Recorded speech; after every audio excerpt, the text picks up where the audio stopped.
Hello, আসসালামু আলাইকুম। আলবনিস family blog থেকে লাবণী বলছিলাম। চলে আসলাম চমৎকার একটি ভিডিও নিয়ে। আজকে রান্না করব লতি। তাই খালা করেছে কি, আমার যেহেতু দেশি লতি খাওয়া হয় সবসময়, হেল্পিং খালা সুন্দর করে লতিগুলো বেছে লবণ দিয়ে ভালো করে কষলে নিয়ে ধোবে। কারণ হচ্ছে তার ধারণা যদি গলা চুলকায় এজন্য। তো যাই হোক, খালার মতো করে খালা সুন্দর করে করছিল, আর আমি এদিক দিয়ে যেহেতু ইলিশ মাছের মাথা দিয়ে করব, ইলিশ মাছের মাথাটা খুব সুন্দর করে কেটে ধুয়ে আমি ভেজে নিলাম। আর যেহেতু না ভাজলে আমার বাসায় মাছ না ভাজলে আমার শাশুড়ি আম্মা খেতে পারে না, তাই তার জন্য সব কিছুই ভেজে রান্না করতে হয়, বিশেষ করে সব মাছ।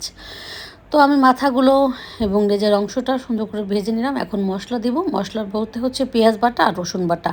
যদিও ইলিশ মাছে কেউ রসুন বাটা দেয় না, কিন্তু যেহেতু কচুর জিনিস রান্না করব, মানে লতি তো একটা কচু জাতীয় জিনিসই, ওটা যেহেতু রান্না করব তাই আমাকে অবশ্যই একটু রসুন দিতে হবে। এদিক দিয়ে হলুদ এবং মরিচ দিব। শেষে কিন্তু আমি একটু শুকনো দেবো, কাঁচামরিচ ফালি দিয়ে দিব যখন হয়ে যাবে। এদিক দিয়ে মশলাটা খুব ভালো করে মশলাটা কষাতে হবে, না কষালে কিন্তু রান্না কিন্তু ভালো হয় না। তবে সুন্দর করে এই লতিগুলো ধুয়ে, যেহেতু খালা স্ট্রেনারে ছেঁকে নিয়েছিল, আর এদিক দিয়ে ধুয়ে যেহেতু একদমই পানি মানে হয়ে গিয়েছিল, তাই তেমন একটা পানি আমি দিব না, আর পানি দেওয়ার কোনো প্রয়োজনও নেই। খুব সুন্দর করে কিন্তু আমি এই এখন লতিটা রান্না করলাম, এবং হালকা যখন সিদ্ধ হয়ে আসবে তারপর কিন্তু আমি মাছের যে মাথাগুলো রেখেছিলাম ওগুলো দিয়ে দিব। মাছের মাথাটা ভেঙে গেলে একটু প্রবলেম, মার একটু খেতে কষ্ট হয়, যেহেতু কাটা বাছাবাছির একটা ব্যাপার স্যাপার থাকে। তো সুন্দর করে কিন্তু আমি এখন মাছের মাথাগুলো আমি দিয়ে দিব। দেওয়ার পরে কিন্তু যখন আস্তে আস্তে করে হয়ে যাবে, এবং চুলা একদম কমিয়ে কিন্তু রাখতে হবে, এই ক্ষেত্রে চুলা বাড়ানো যাবে না। যেহেতু পানি ইউজ করিনি এখানে আমি, তাই যে বললাম না কাঁচামরিচ দিব, দেখেন কাঁচামরিচ দিয়ে দিয়েছিলাম। শেষের দিকে কাঁচামরিচ দিলে কি একটা ফ্লেভার আসে, খুব ভালো একটা ফ্লেভার আসে আমার জানা মতে। এটা কিন্তু কমপ্লিট করে একদম হয়ে গেল। আমি কিন্তু লতি বাছানোটা আপনাদেরকে দেখাতে পারিনি, খালা কোন ফাঁকে করে ফেলেছিল আমি ঠিক জানতাম না, বাসায় ছিলাম তারপরেও দেখিনি। এখন আস্তে আস্তে করে জিনিসটা যখন রসালো রসালো ভাব হয়ে আসবে এবং সিদ্ধ সিদ্ধ হয়ে আসবে, তারপরে কিন্তু আমি নামিয়ে ফেললাম। আপনারা কীভাবে রান্না করেন অবশ্যই আমাকে কমেন্ট সেকশনে জানাবেন।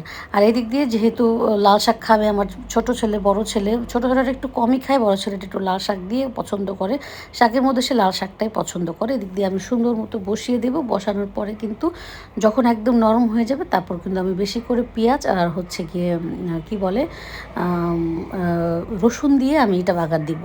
ঠিক আছে, এটা যখন এভাবে এরকম নরম হয়ে আসবে, তারপর আমি এখন বাগার দিয়ে নিব, এখন নামিয়ে ফেলবো। আসলে অনেকেই অনেকভাবে রান্না করেন আমি যতটুকু জানি, আর অনেকেই এটা পেঁয়াজ মরিচ না দিয়ে শুধু সিদ্ধ করে, এটাও হয়। কিন্তু আমি যতটুকু শিখেছিলাম বা মাকে দেখেছিলাম, আমি এভাবেই মানে করতে পছন্দ করি। আর এখন কড়াইটা ভালো করে ধুয়ে নিলাম। ধুয়ে নেওয়ার পরে কিন্তু এখন হচ্ছে পেঁয়াজ টিয়াজ দিয়ে দিব, রসুন দিয়ে দিব একটু বেশি করে। আর শাক ছিল এখানে 2 মুঠ শাকটা কিন্তু কতটুকু অল্প হয়ে গেছে, তাই না? আর এইটা যেহেতু আগের মতো ওইরকম লাল হয় না, এটা কিন্তু আমার বেশিরভাগ শাক এখন লাল হয়, কিন্তু আমার এই শাকটা তেমন একটা লাল হলো না। আর পাশের চুলায় কিন্তু আমি ডাল বসিয়ে দিয়েছি, ছোট্ট একটা পাতিলে, একদম 1 মুঠো ডাল খাবে আমার শাশুড়ি। আর আমার ডাল এখন খুব একটা খেতে ভালো লাগে না। আর এই শাকটাও যে খুব একটা লাল ছিল না তা না, লাল মোটামুটিই ছিল। আজকে এ পর্যন্ত, সবাই ভালো থাকবেন, সুস্থ থাকবেন, আল্লাহ হাফেজ।